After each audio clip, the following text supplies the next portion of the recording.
Tom, then back. Finally, she nodded slowly. "Yes," she said quietly. "It's true." Tom felt like the floor had dropped out from underneath him. "When were you going to tell me?" Tom demanded, his voice rising. "Were you ever going to tell me?" Alyssa's eyes filled with tears. "I wanted to. I tried to find the right time, but I was scared. I was scared you would react exactly like you're reacting right now." Tom started pacing. "How could you not tell me something like this? How could you let me leave my wife, leave my whole life behind for someone I don't even really know?"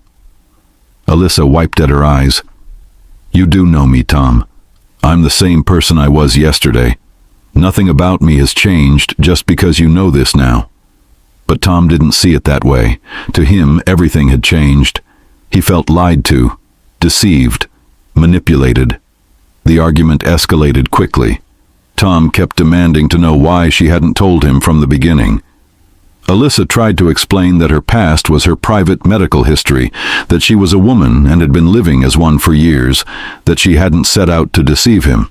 She said she had been planning to tell him, but she had been terrified of losing him. Tom didn't want to hear it. He felt betrayed on a level he couldn't even articulate. His whole sense of reality had been upended. Within 20 minutes, Tom had packed his things and left. He drove to a cheap motel and checked into a room that smelled like cigarettes and bleach. He sat on the edge of the bed, trying to process everything. For the next 2 days, Tom barely left the motel room. He called in sick to work. He didn't answer calls from Karen or his kids. He just sat there, replaying every moment with Alyssa, looking for signs he should have noticed. He felt stupid and used and angry. On the 3rd day, Alyssa started texting him. She said she was sorry, that she understood he was hurt, that she wanted to explain everything if he would just meet her and talk. Tom ignored the messages at first, but they kept coming. Finally, she sent a message that said, "Please, Tom, I love you. We can get through this. Just come back so we can talk face to face."